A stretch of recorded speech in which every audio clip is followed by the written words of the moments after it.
Oui, bonjour, bonjour, bonsoir, bonjour, bonsoir, bandeko le sako na bino nyonso, ebisika bozwami. Il y a des bolombo, greffe international, il y a peuple mokonzi, peuple souverain, bovanda to solo la muke, bopusana, bobeleme to solo la muke, na mai oyo na ye nango pona boyebisa bino, toyaka pona kolomisa bino bandeko na ngai, bonjour, bonjour, bonjour, bonsoir, bisika nyonso bozwami, bokoto, bokoto, bokoto.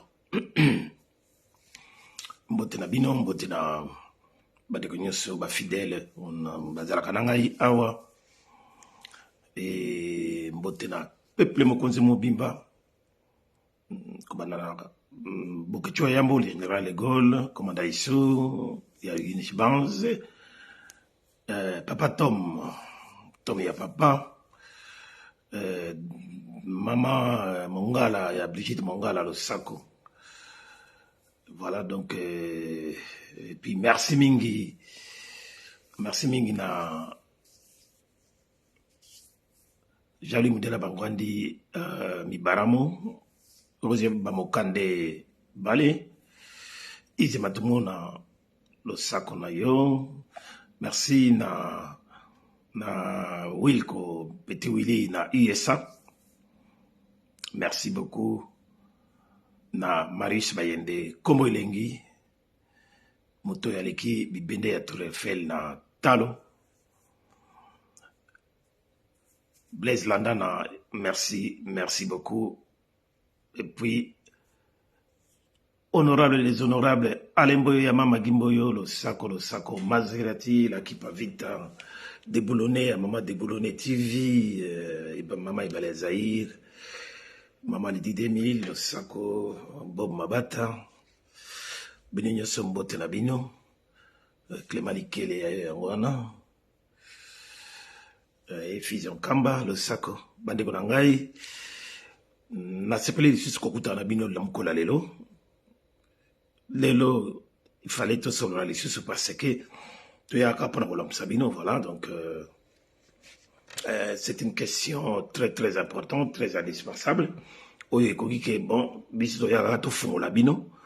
Toye bisabino, oyo peut-être boyeba kite, mais pour na ke ko attirer attention à bino. Donc voilà, merci beaucoup, merci d'être là. Partagez quand vous arrivez pour suivre les directs. Merci beaucoup na maman Esme Mira, maman Nicole Losako na yo. Puis Cécile Abimana, merci d'être là, bonne soirée.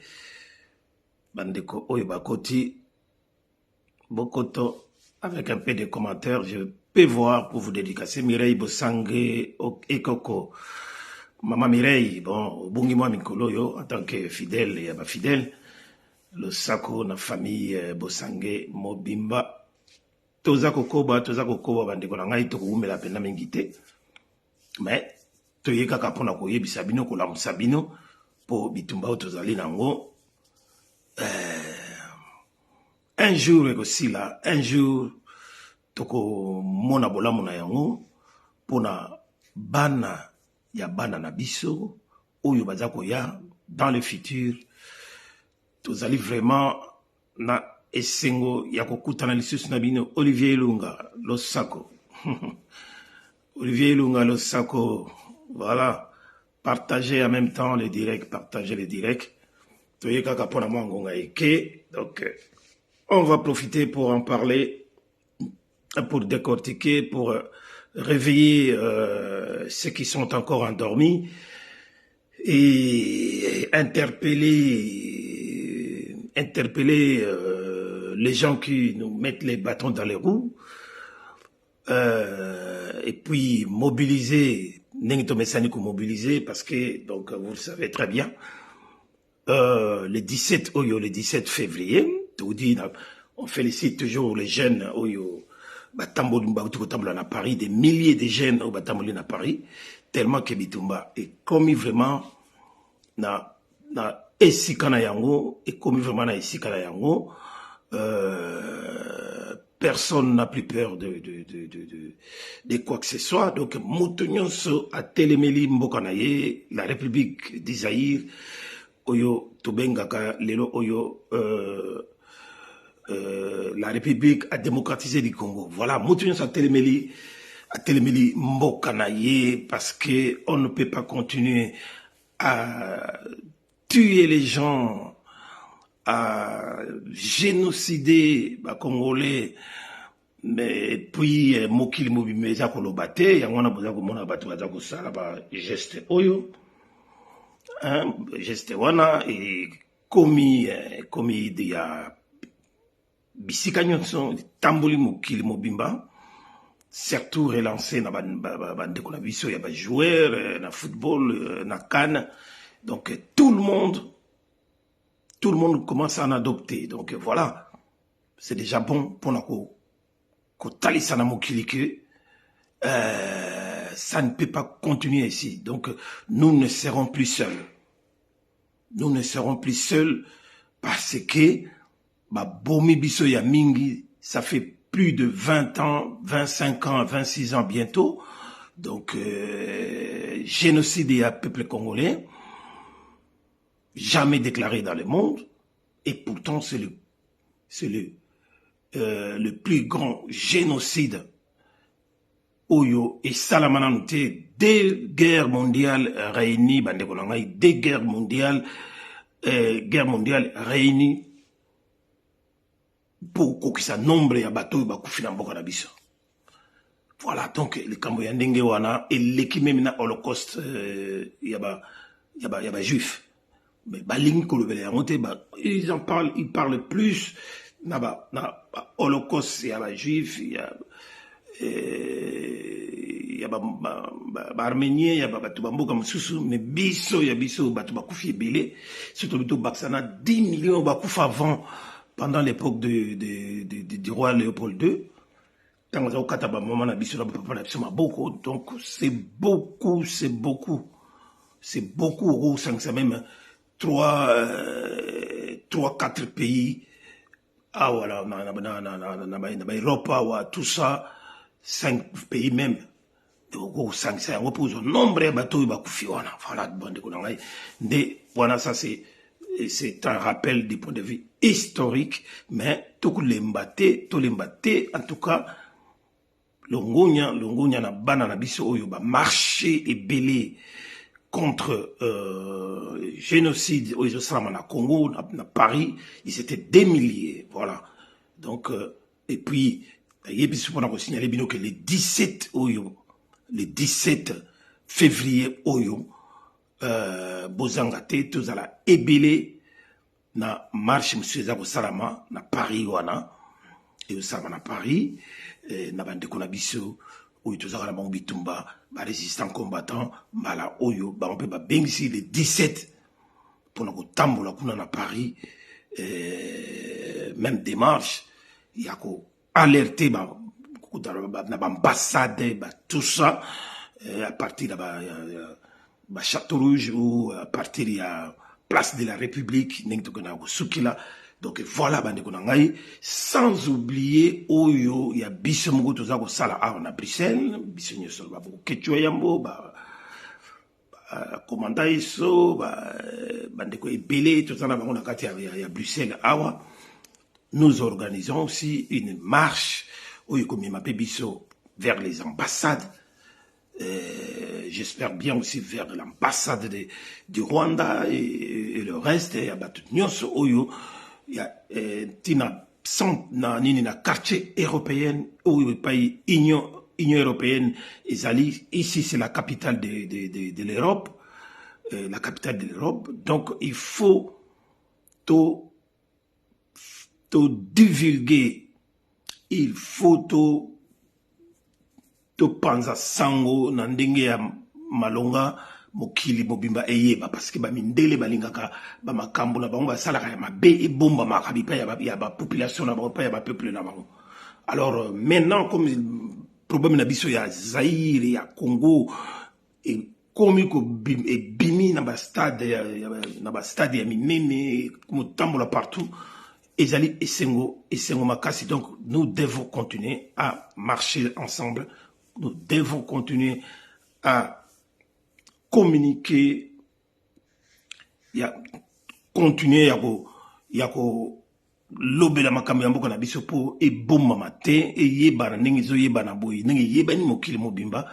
Pourquoi? Parce que boyeba yango, les commanditaires viennent d'ici, sont d'ici, de l'Europe et des États-Unis d'Amérique.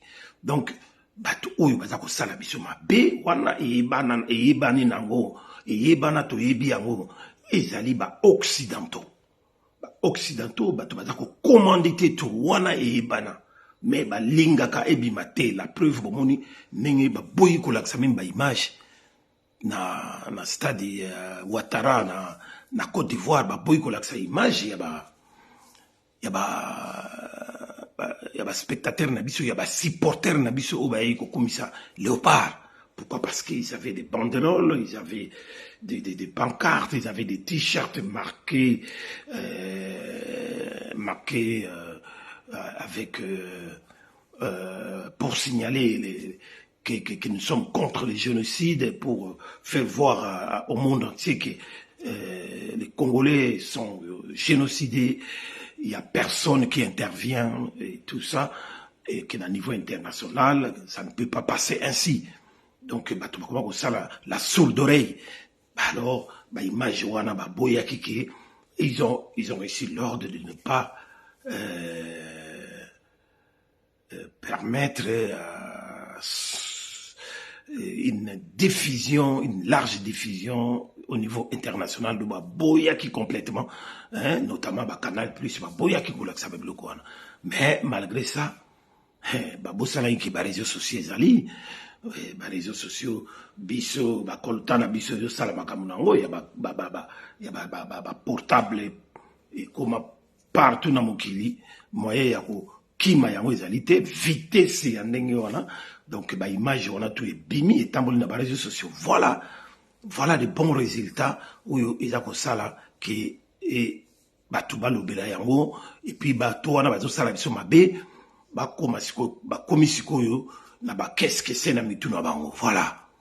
Lombela Chouya, Diango Yampaka, Pamphile, merci d'être là. Partagez les directs. Voilà, bandi konangai, donc yamona na lekili susu na pourquoi y aller long. Na lekili susu na pourquoi y aller long.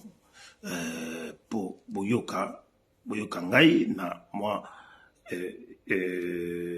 point moko quand même, point moko très important on a yeko soulever, parce que ce qui n'a tiki yango bato mususu bako mona bako mona yango mena retard manini, et que bon on est toujours là pour soulever des questions oyo sala ke emme ma peuple na kobunga, emme ma population la surtout bana kin et tout ça na kobunga. Donc et voilà, bandeko na ngai kaka ndenge bozomona makambo ndenge zosama na Congo, vous voyez bien que na yebisaka bino tout le temps,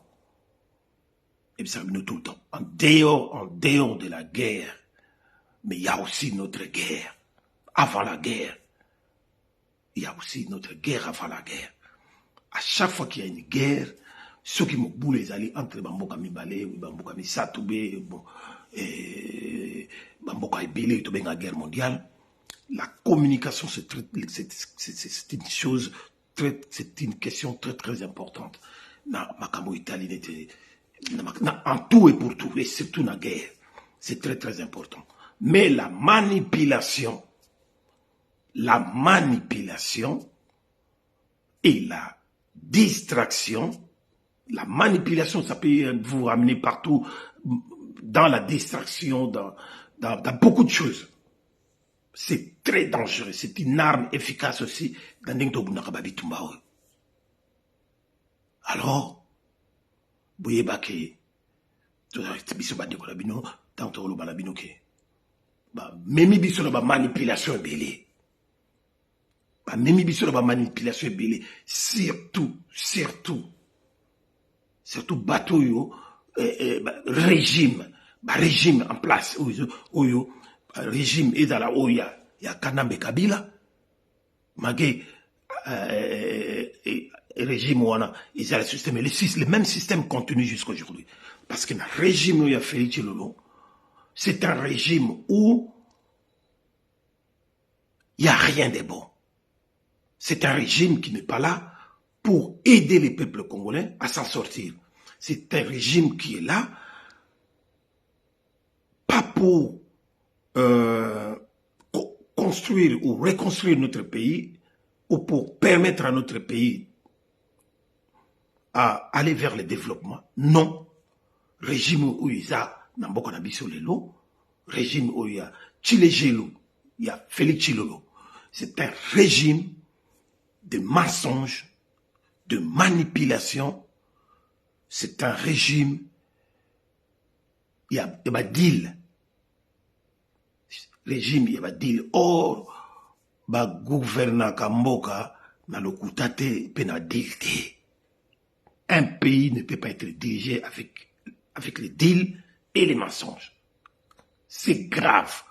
Où tu dois vivre, il est qui même où tu vivre na Hippolyte Kanambe et Komikoleka.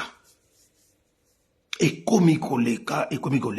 Donc, bateau Yuana, Félix, régime na ya Tshilejelo, Chintu. En tout cas, memeli biso, maman na ba histoire, il y a le kuta, il y a ba fabulation, il y a fabulateur, mythomane, marionnette, incapable, il y a ko gérer mboka na biso, il y a ko travailler comme il faut, hein, incompétent. Donc, aye na ba ventir, amema batuna ya ba diaspora, oyo baza ko détruire mboka, ba nyonso, ba boma justice c'est kufa. État des droits, oyo zala qui prônait 37 ans, na idepest, et bunga. Les peuples d'abord, et bunga. Donc, toyebisi bino bandeko na ngai régime oyo ya idepest ezalaka eza pona biso te. Donc nyonso oyo Félix asalaka eza pona baintérêt na ye moko personnel puis na baintérêt ya famille biologique na ye. Et ça, la pour na biso ba congolais te, et ça pour na peuple te. Ça, il faut le mettre. Félix Akotikala jamais qu'on ça quelque chose pour nous, pour le peuple. Jamais de la vie. Donc c'est quelqu'un qu'il faudra mettre hors d'état de nuire. Faut qu'on télémilaye. Faut qu'on télémilaye. Aso bon misabande qu'on a biso partout. Il se permet de tout maintenant, comme on dit, lorsque vous mettez un idiot à la tête d'un État, vous devez savoir qu'il finira par devenir un petit dictateur. C'est ce qu'il est en train, c'est ce qu'il est maintenant, c'est ce qu'il est en train de faire.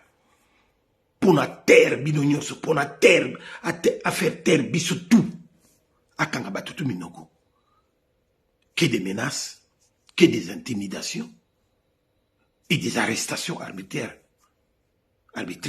Pardon. Alors, ce mais c'est fini. Comme déjà ça a tribalisé Mboka. Ça a tribalisé Mboka. Bidemobo vivre là aussi koyoke na ba élection bidon où dit que c'est passé dans le 20 décembre dernier, il y a 2023. Est-ce que monsieur mon a élection une semaine? Non, pour la première fois dans le monde.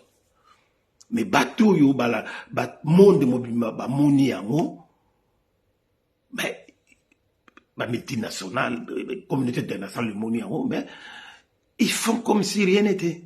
Parce qu'ils trouvent leur compte là-bas. La communauté internationale trouve leur compte là-bas. Bon, malgré manipulation, oyo Félix oyo sala mikolo yo. Manipulation oyo sala mikolo yo. Ezali que comment la ko expliquer bino. En un mot na ko expliquer bino que bozana ndako na yo. Bozana ndako na yo na lopango na yo. Bozana mwasi wana bana na bandeko na bino nyonso bofanda isika moko. Mais siko na kati ya ndako na bino na kati ya lopango na bino bozana batu ya mabe ba infiltrer bino ba kote bino na ndako wana. O msusa ya luya ngape nazala cousin na bino ngape nazala oncle na bino batu sine ba uta bamboka ba kote bino wana. Bo monike bozo comprendre que bateau yo baza bateau na bino te. Bozo comprendre que bateau ba bateau na bino te. Mais papa na bino azo yebisa bino ke bateau wana baza bandeko na bino. Ekolo wana bateau wana babandeko na bino. Babanya mulenge baza bandeko na bino. Mais bino bo yebi ke babandeko na bino te. Et puis bateau bazo boma bino, bateau bazo sala bino mabe, bomoni bakomi bomaka moko na bino. Bateau bazo sala bino mabe. Olie bo kanga bango, olie bo accuser bango, olie ke bo kanga bango, oui. Oza ko accuser bango, papa na bino aza ko accuser bango, mais azo kanga bango te. Vous vous rendez compte de cela? Papa ou ya boti bino azo funda bango, aza ko accuser bango verbalement, mais azo kanga bango te. Et pourtant zana makoki nyonso oya koki ko kanga bango. Mais sikoyo na manipulation ya mikolo ezande nini. Tellement que monique bino boyebi déjà vérité boyebi réalité. Sikoyo po embrouiller bino. Allez. Akomi ko s'attaquer sikoyo, akomi ko accuser sikoyo batu oyo ba commanditaire bato oyo batinde bato ba ko fande pana bino po ba sala bino mabe yazo ko accuser kandi bato na libanda. Mais atiki bato oyo bazo sala mabe. Ezala que bon voilà, donc bref na kasi vous comprenez là on a une loba. Donc manipulation micro ezali, botala bien. Et vous allez remarquer ça. Trésor Faso, le Sako, merci d'être là. Nicolas Ndombe, Ingeta, merci d'être là. Nicolas Makambo Yazo Sala, Bino Bomoni a triché, a sali fraude massive, a gagné l'élection dans Ndenge ya Moyibi. A sali ba feti ya ba intronisation na ye na Ndenge oya Mesani.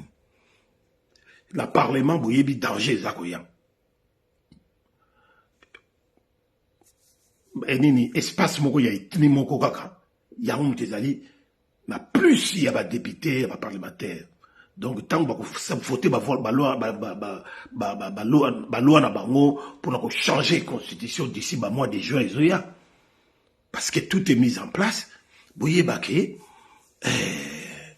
peuple congolais tout comme vraiment totalement pris en otage na famille moko boye, na école moko boye, na tribu moko boye. Et que ça la dégâts pour la biso. Parce que batouana, bazana plan diabolique qui a vendre ka libela place wana. Place au bazui. Alors tout l'ingate to comme à niveau wana. Alors sikoyo étant donné que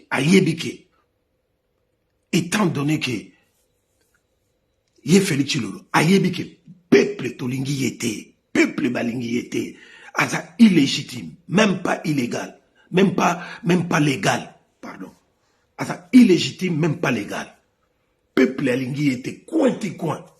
Même na bande konaim super baluba, ba komi pe ko se détacher na ye. Albi ki balingi était. Donc il va s'imposer par la force. Il y a faire intimider bateau, il y a manipulation. bitumba oyo eza na ndenge baza koboma biso na est ndenge M23 na RDF ya Rwandais bakotela biso na mboka eke bazobotoli biso babunagana baituri baruchuru bamasisi bamboka ebele babotoli biso wana kuna ye kuna aza te parce que aza moto ya badili aza kogouverner bato aza kodirigere bato na mboka wana par un deal donc aza korespecte badili na ye ya frate ya amitié na bango ya kindokio baza nango na barwandais et tout ça.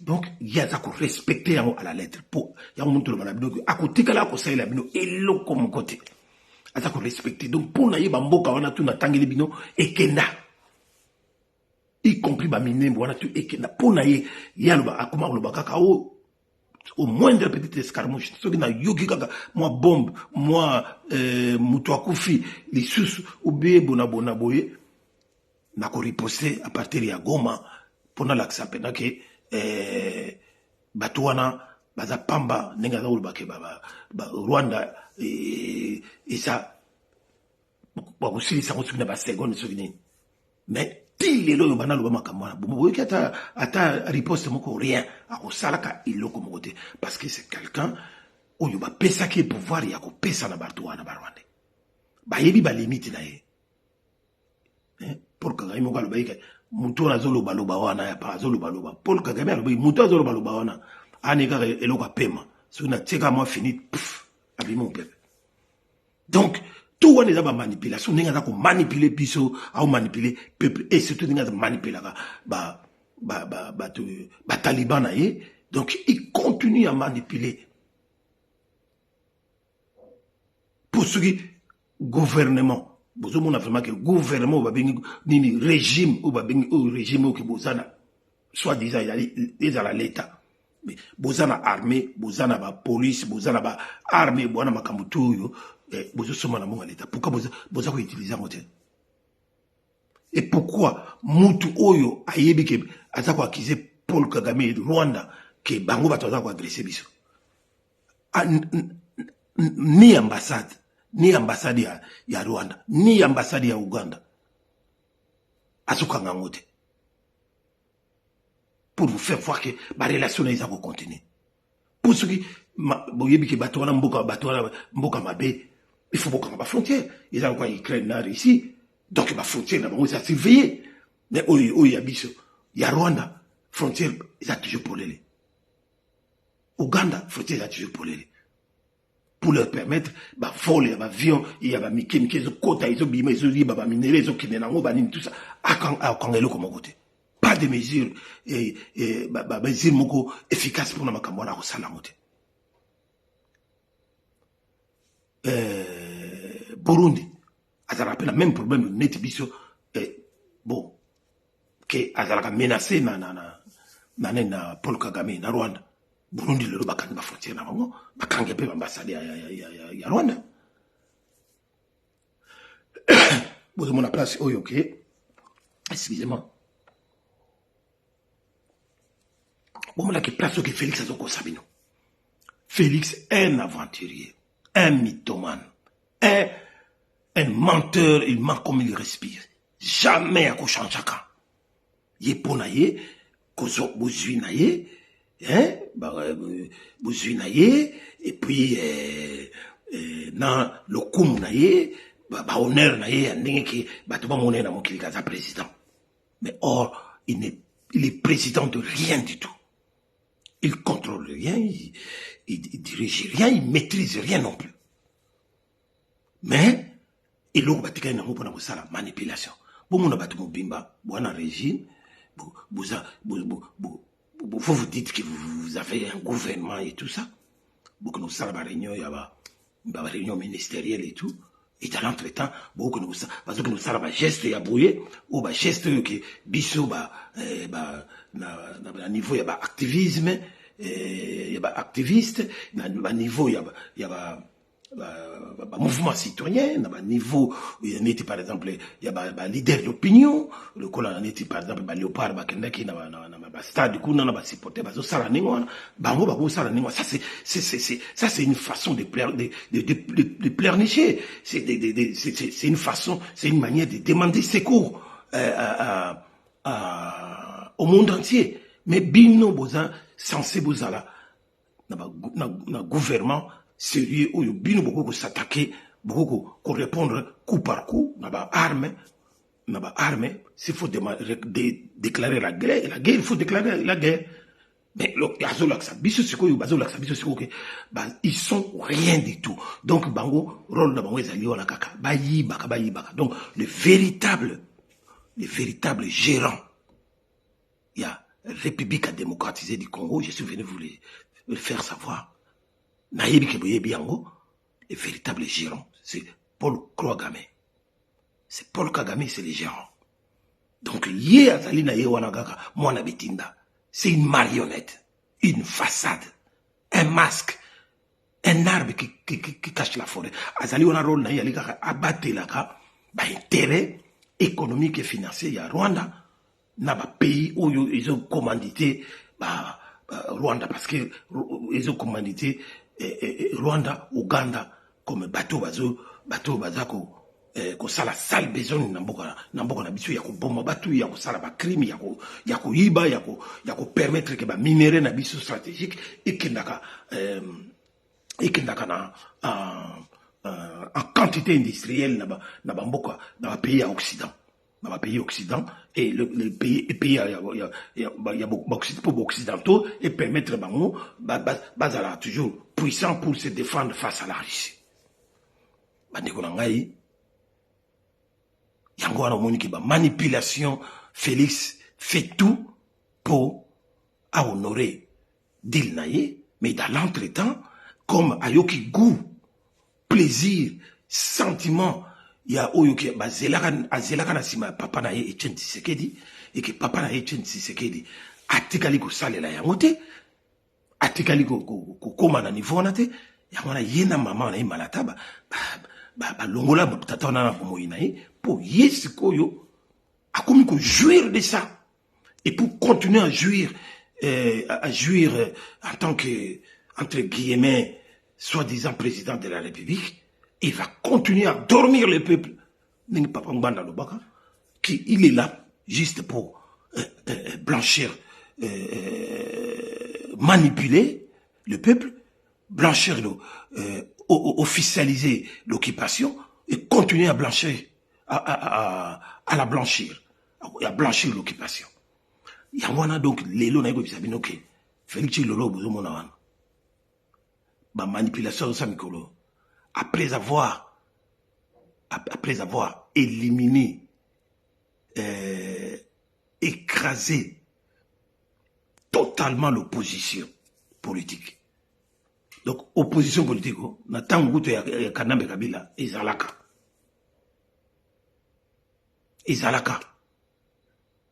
Mais, depuis Félix Akoma wana, même na 5 ans de koleka, opposition Yamalonga est répété.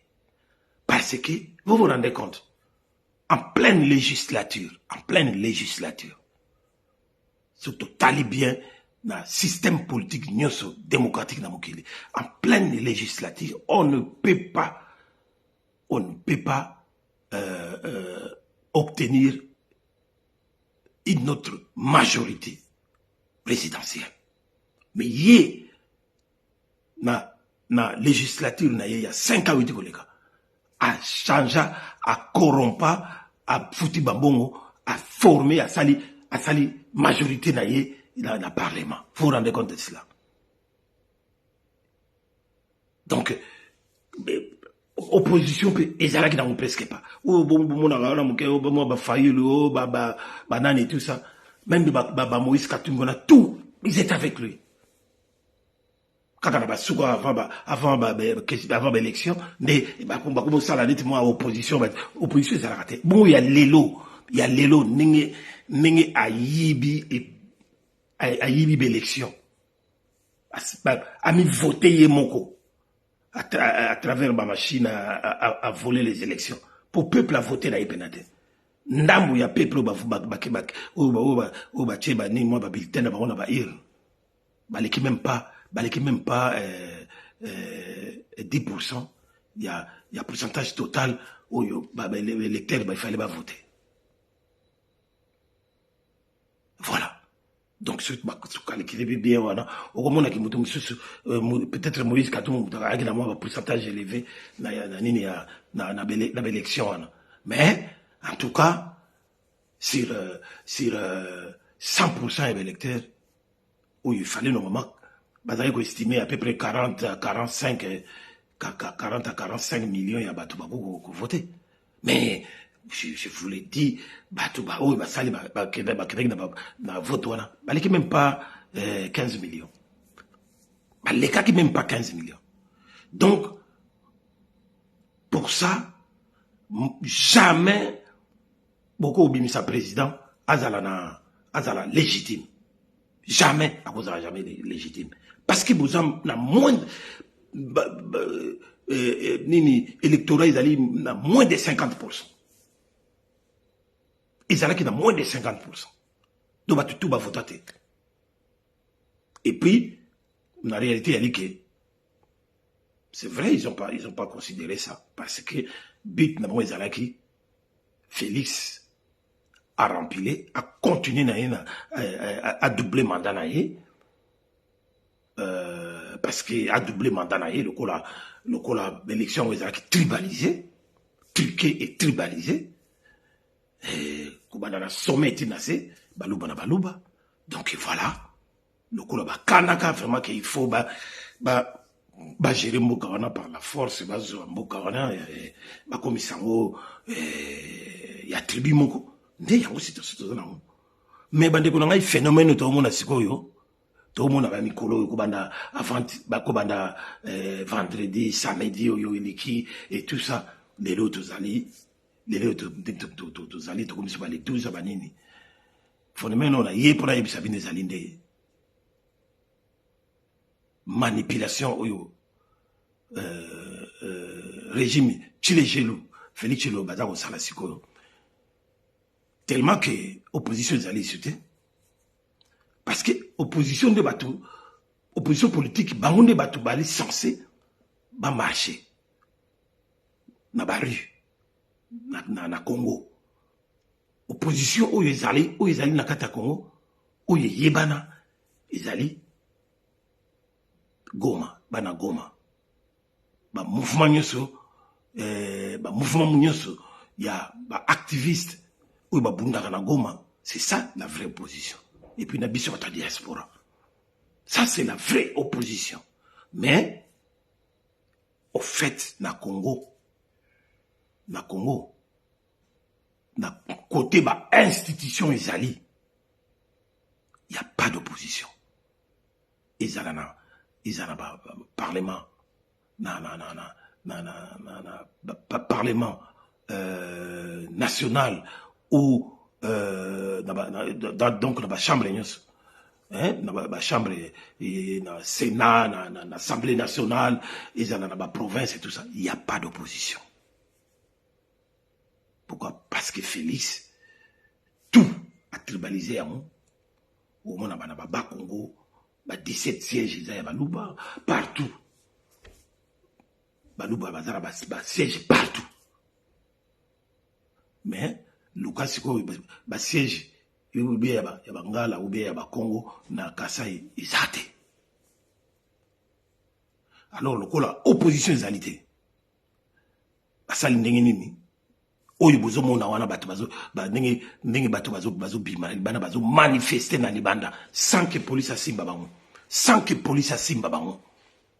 vous vous rendez compte quand il s'agit vraiment na bato kwa neti ba o ba saka neti moi opposition neti ba fayulu ba les autres ba bimisaka bato mona ndenge ni ba ya ko beta bango ba ya ko beta bango ba fimbu ba ya ko kanga ba misusu et tout ça ko même ko beta bango ba masasi mais oyo bozomona bandeko na ngai oyo bozomona mikolo oyo oyo bazokende otelemilaka baambassade oyo bazokende na baambassade ya bafrance ya baangleterre ya baétats-unis oyo bazosala baboukan wana bazosala wana mpona koakize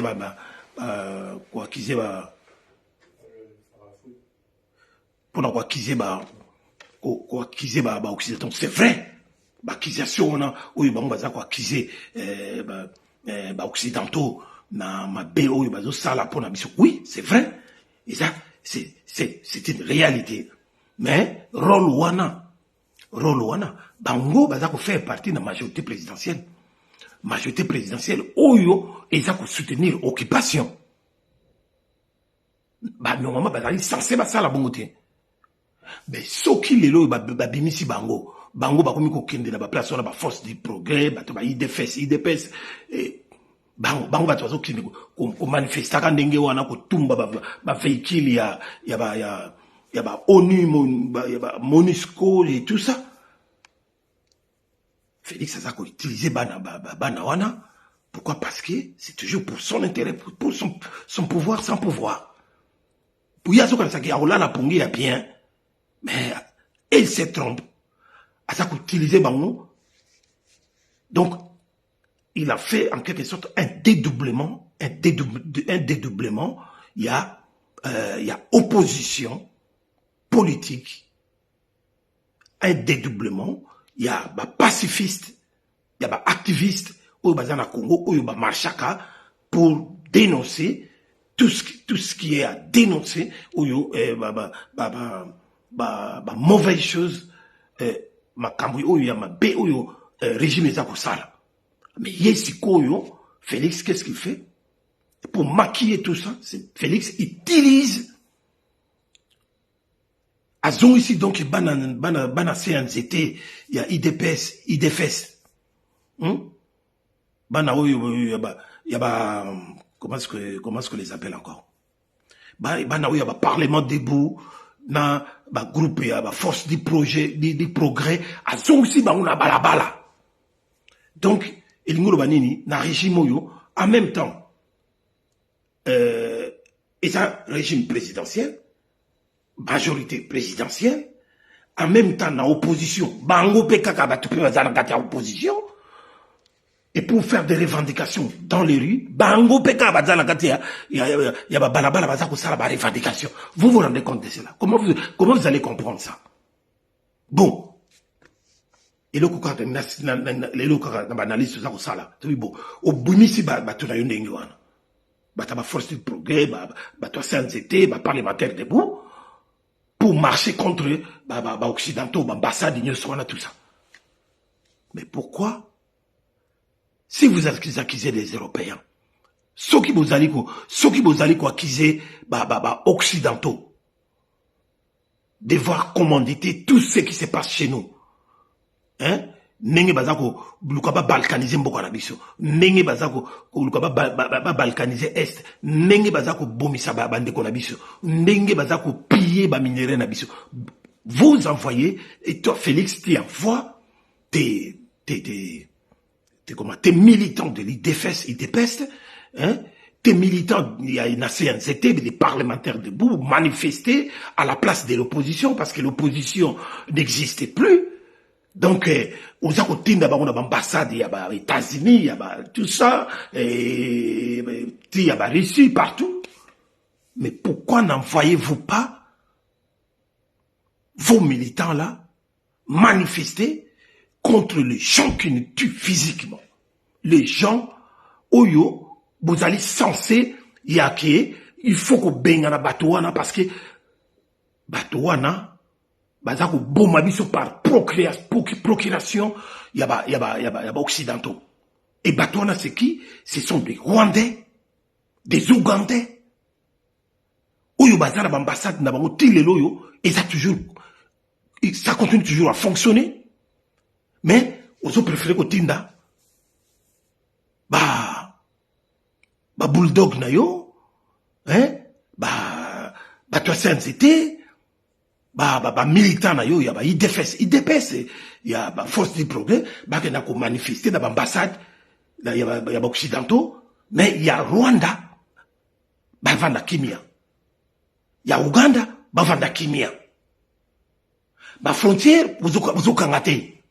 Donc, pour na yo, pour na ba deal na yo, au signal, na batouana, pour être tranquille, toi tu penses que tu vas continuer à dormir, à bien dormir sur tes oreillers, tu vas continuer à bien dormir, que bon, tant que ça l'ingéwana, bah tu vas au boss, au peuple congolais, nous serons confondus avec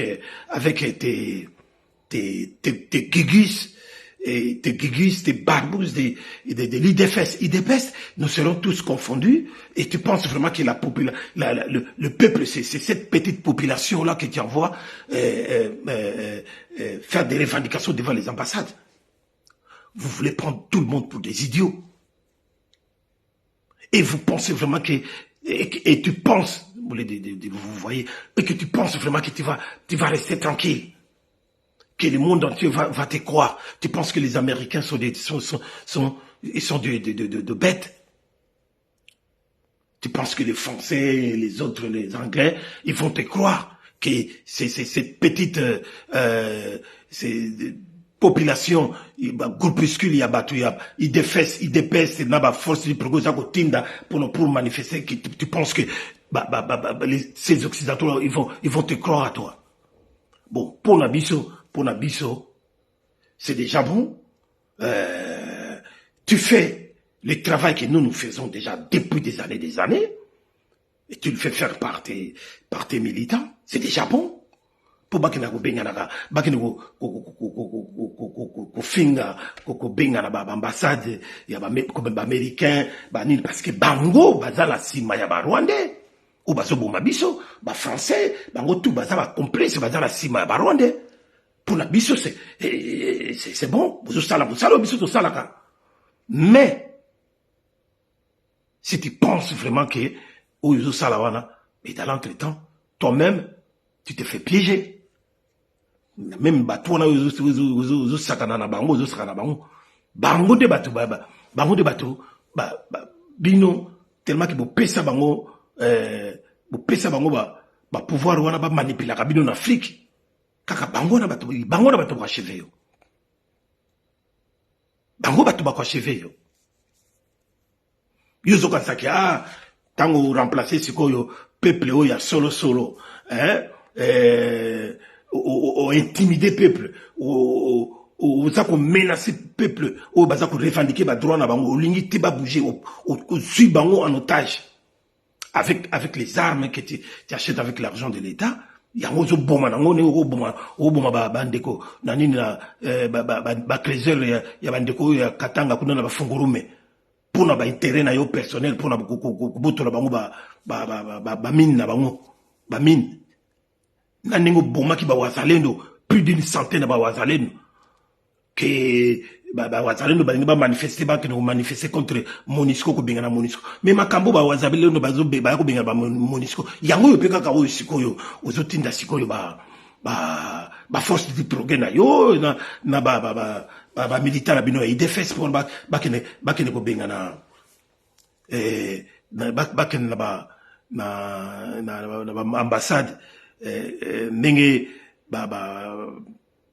comment dirais-je bandeko na biso ya balucha banini ndenge baza kotelemela Monisco na nini na Goma bamoni makambo oyo bawazalendo bandanga kotelemela Monisco yo otindi siko barbouze na yo otindi milice na yo ya garde républicaine bakenda koboma bawazalendo lelo siko kumutinda siko yo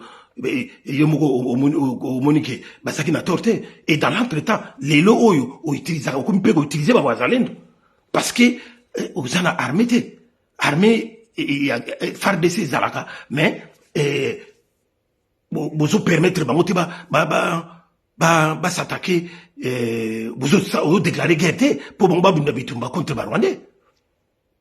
Comment expliquer tout ça? Donc en étant bourrique, tu veux rendre tout le monde comme des bourriques, des idiots comme toi. Peut-être, j'espère que vous avez bien que vous comprenez ma caméra.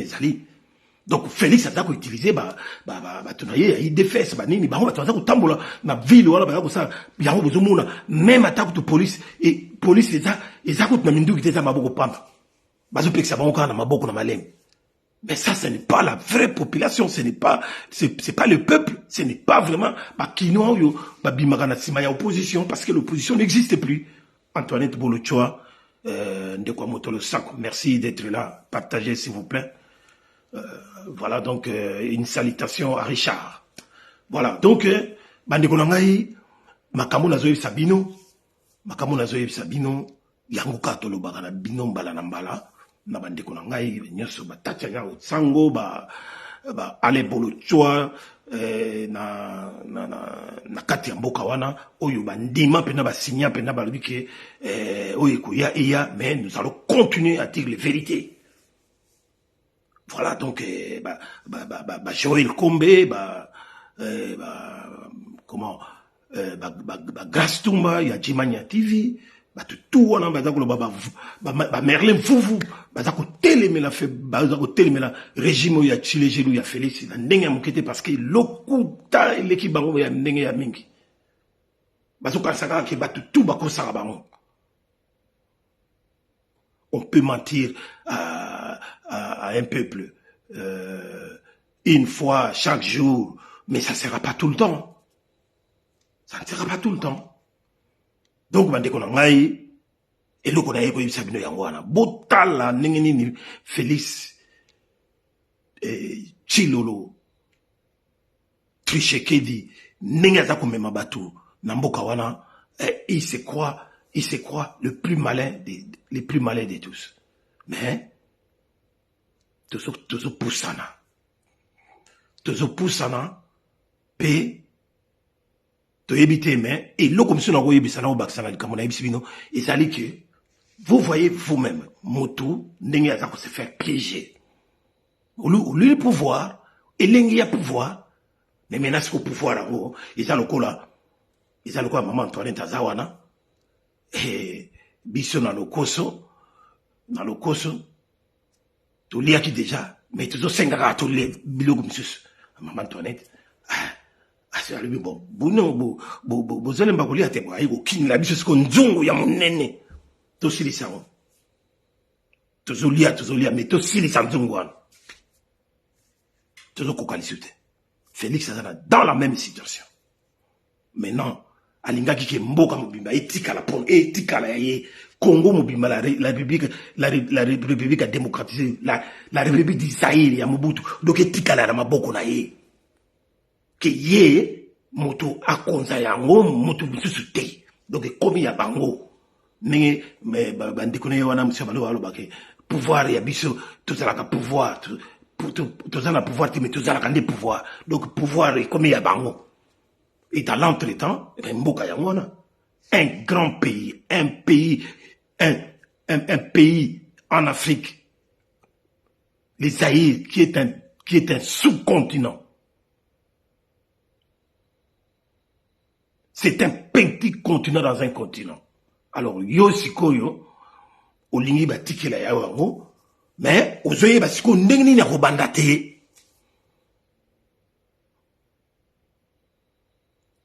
Félix ne sait pas comment commencer parce qu'il est mal entouré. Azali entouré na batumoko, oyo, na ba criminel.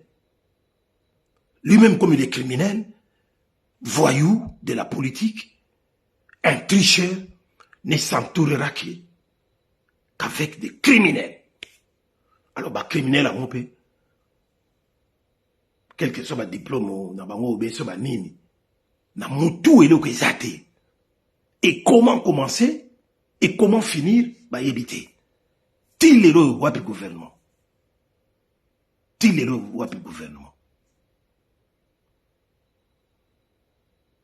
Mutu chaque nouveau président dans le monde tango yé au côté en fonction. Il faut marquer ta présence avec une histoire, avec des mesures historiques. Aguaya Samatone Aguaya. Lekiamoto. Merci d'être là. président nyonso na mokili ntango ayaka, et tu dois essayer de marquer ta présence, ton arrivée avec des mesures exceptionnelles, historiques même. Tango aye wana. Il est au nina lobi.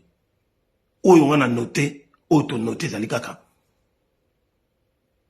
Cette fois-ci, nous n'allons plus, je ne veux plus commettre les erreurs du passé. Je vais éviter les erreurs du passé. Mais kakatanga zolo bandenge wana, ye moko aza déjà erreur naturelle ya vie na ye. Tala berera ndenge zongi koti mbala moko. Yako kanga kubingana ka budget ningo bila yako zongisa ka ba yako ko rétablir bango encore ba fonction yako ba kili ba makambo kili. Aucune décision n'était par exemple décision ya kanga ba frontière na ba ennemi oyo zobelela ke baza ba Paul Kagame Rwanda nous agresse et tout ça. Y a rien. Le Rwandais Paul Kagame, naba Rubero, naba Bizima Karaba, Nyarugabo, bazaki na États-Unis ao. Aucun Congolais. Siko bato baolo bela na pona Congo kuna na ba Rwandais. Bazo ba mesure kuna ndenge ba ko balkaniser Congo. Et toi tu ne dis rien. Quelle est ta personnalité? Où est ta personnalité? Donc oui, n'a pas mentir. Mais sachez-le qu'un jour, ça va arriver. Quoi qu'il en coûte, ça va arriver. Beaucoup potombango.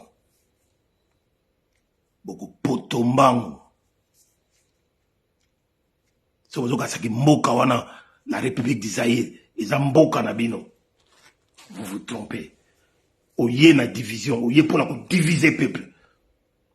Na tribalisme na bino ye pona diviser peuple bato alaki na bomoko o ya ko diviser peuple. Ce pays-là est constitué de plus de 450 tribus qui fait un tout. C'est la République d'Isaïe que nous appelons maintenant la République démocratisée du Congo. Ça restera un et indivisible. Voulu ou pas, un et indivisible. Voilà, il faut détrompe-toi. Voilà. Donc, Bandikolangay, Eza Mawa Ebele. Eza Mawa Ebele, mais tout ce pays quand même, le peuple congolais, a zui ampleur wana ya ko vulgariser partout dans le monde souffrance ya peuple congolais na ba tuerie nyonso eza koleka kuna ya génocide ya ba viol ya ba mama na biso ya ba pillage ya ba minerais na biso ainsi de suite. Donc biloko wana et bimi siko nyonso tomoni yango vraiment na ningi kameleki na stade Ouattara na ba Côte d'Ivoire et partout. Maintenant etikali sikoyo hein agwaya samatone ben boye bo solo na ba musicien na bino bo solo la na ba comment ba Felegola ba to kilikili wana boye bisa bango biso to boya bango to boya ba musicien te to boya pe to boyande ba musique la bango ya ko beta isa pour la distraction baza ko futa bango ba mbongo baza ko sala bango ba nini pour tinda bango pour la distraction pour peuple aïe ba makamte mais peuple ça yeli makam.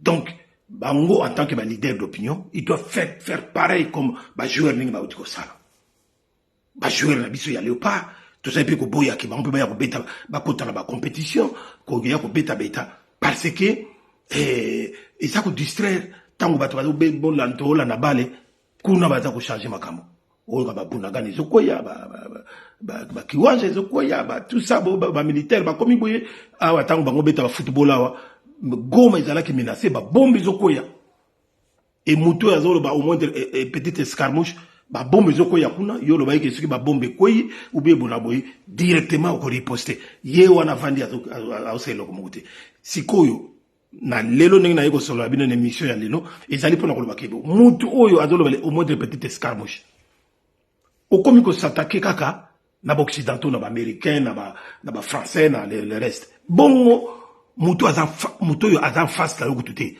akota déjà la kati ya mboka na yo Paul Croix-Gamé oyo azana ba soldat na ye na kati ya Congo oyo azana ba politicien na ye na kati ba Rubero ba Moïse Nyarugabo banini oyo ba Hippolyte Kanambe bazana kinga kati ba kota na kati ya mabele na pourquoi oza ko menacer bato ya libanda ba occidentaux okomi ko tinda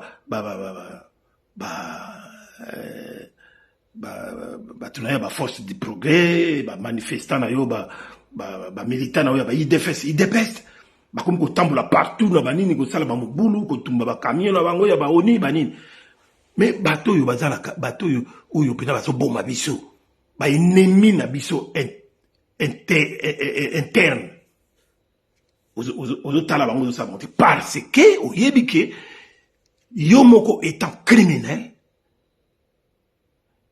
économique, criminel du sang, yo moko na régime na bo ibi peke bino tout boza ba criminel. Tant bosala kata ba institution c'est juste pour na ba poche na bino. Pour na ba terrain na bino perso. Pour na ba mbongo na bino. Ndenge lelo yo o prometaki ba député o nyoso tondisi wana plus de la moitié ya baluba bo baba na kozoba 33 000 dollars au lieu de 21 000 dollars et comme na 33 000 pour nini olobi ke bango faut bazoka bambongo ya ebele ndenge wana po bakenda kokundaka ba bibembe ya ba congolais monsieur o bala moya okunda bibembe te ça c'est quel raisonnement ça c'est quoi le rôle d'un député c'est quoi le rôle d'un parlementaire hein? C'est d'aller défendre le peuple. C'est eux les porte-voix. Ils sont les porte-voix du peuple. Dans l'Assemblée, au Sénat, c'est eux qui légifèrent les lois. Bango tobata ko légiférer ba loi et qui contrôlent l'État, les régimes. Yo chargé ce rôle. Na mutu na yo nengo yebe le côté réseaux opesa il faut bazo 33 000 parce que bango ba député ba dépenser ka mingi pona ko kundaka ba famille et tout ça la bamboka ça donc pour mon abino bande ko na ngai bato oyo soi-disant bazo gérer biso na mboka wana to ko bonga ndenge nini surtout tikika mutu aboye azala wana Félix Azam Moutoyo, même na mandat oyo, sans mandat oyo, il bosse il y a sali 5 ans. Asa qui mouta sala, même pas une année. Bien qu'il va te voir le baon, dès qu'on a biso, Asa quand même dès qu'on a biso, bonabo. Asa qui mouta sala une année, mais même oyo, siko nenge a tricher. Na nenge a yibi penabo, peuple congolais. Botika yalek sa 5 mois, te vraiment. Nga o 5 ans, bino botika yalek sa 5 mois, te. Il est temps qu'on puisse s'élever comme un seul homme. Un peuple se libère seul. Un peuple doit coûte que coûte se libérer tout seul, sans l'appui de quelqu'un. Le peuple doit libérer son pays. Bozélate que Obi Batoa ou Angola, Obi Batoa ou Congo Brazzaville, ils ne viendront jamais. Donc, il faut qu'on baigne à Félix. Et l'arrêter s'il le faut. Tous des brigands, des voleurs, des mafieux. C'est des gens à arrêter et à emprisonner. Donc,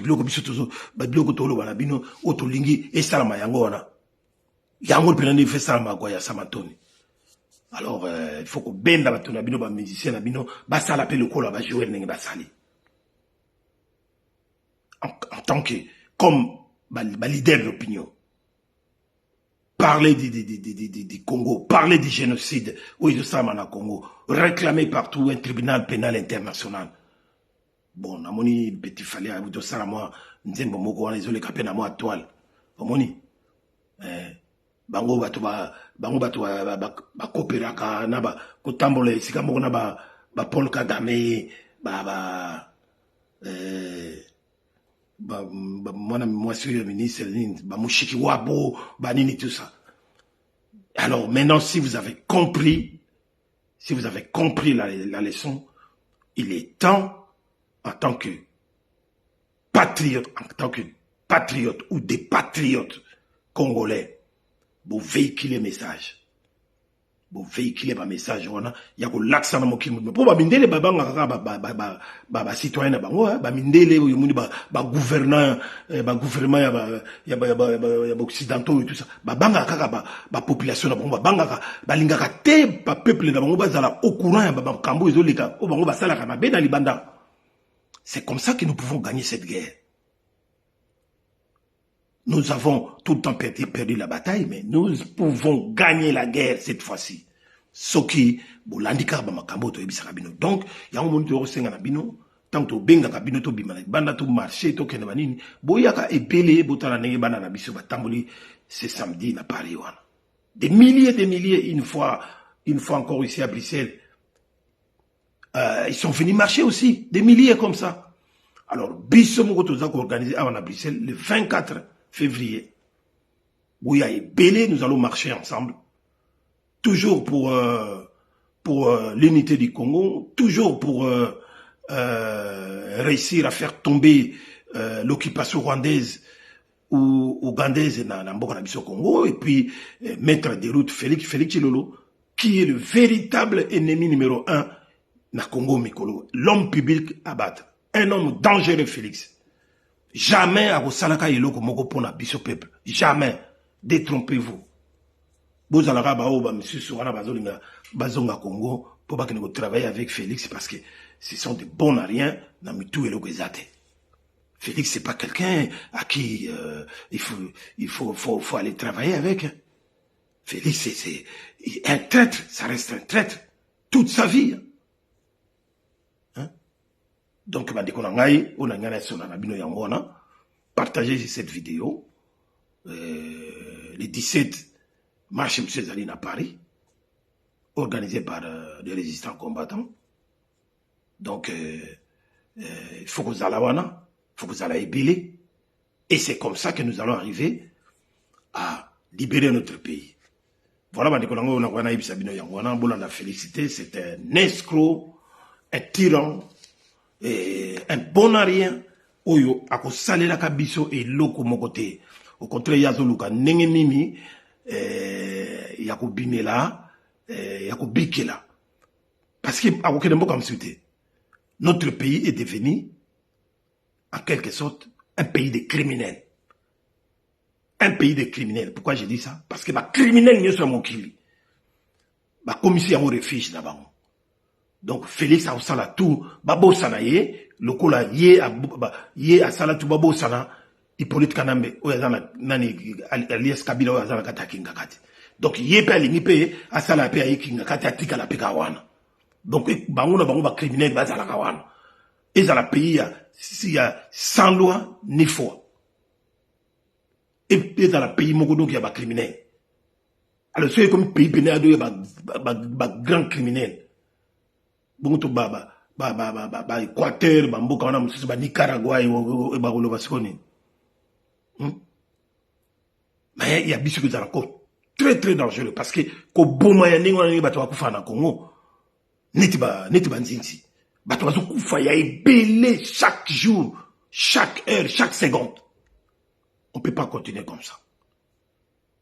Oh les hommes de Dieu, ça n'existe pas au Congo. Au Congo, ça n'existe pas les hommes de Dieu.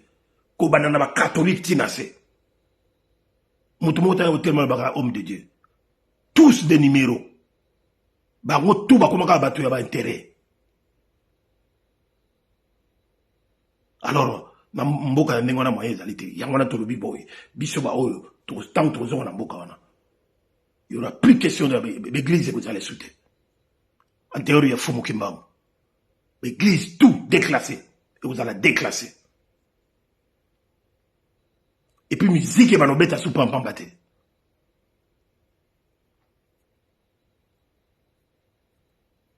Puis vous avez ba air na yango. Oh ba musique ya pambala tout ça, ba makelele ya ba wenze tout ça, il y en aura plus. Voilà. Nous allons appliquer une bonne dictature. Ça s'appelle la dictature positive. Bon, maintenant, Laurent Désiré Kabila Yakia. Quelque temps qu'il y a Salaki. Tant qu'il y a Salaki depuis 97, il y a 2001 à Koufa. Vous avez vu qu'il y avait beaucoup de choses qui avaient changé. Nakata Moutuka, c'est qu'il y a 4 places ou 5 places, 5 personnes. Au Lekisi, Tokangio, prison. Ou amende. Voilà. Parce que trop, c'est trop. On doit changer de mentalité.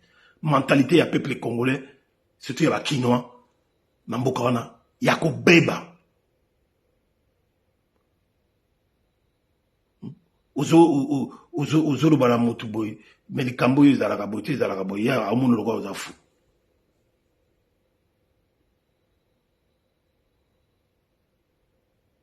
Ant. Banti valeur, ba matsango likolo. Bato bazana, ba valeur ya bato bakitsana se. Banti valeur likolo. Un pays qui tourne dans les sens contraires d'une montre. Ça doit s'arrêter. Voilà, bandeko nangai, Izema tout le monde à l'Osako. Aguaya Samatone, Django Bez. Merci d'être là. Partagez s'il vous plaît. Partagez énormément. Antoinette Bolochoa, Losako na yo mama, Karate na Obukana ya Golia.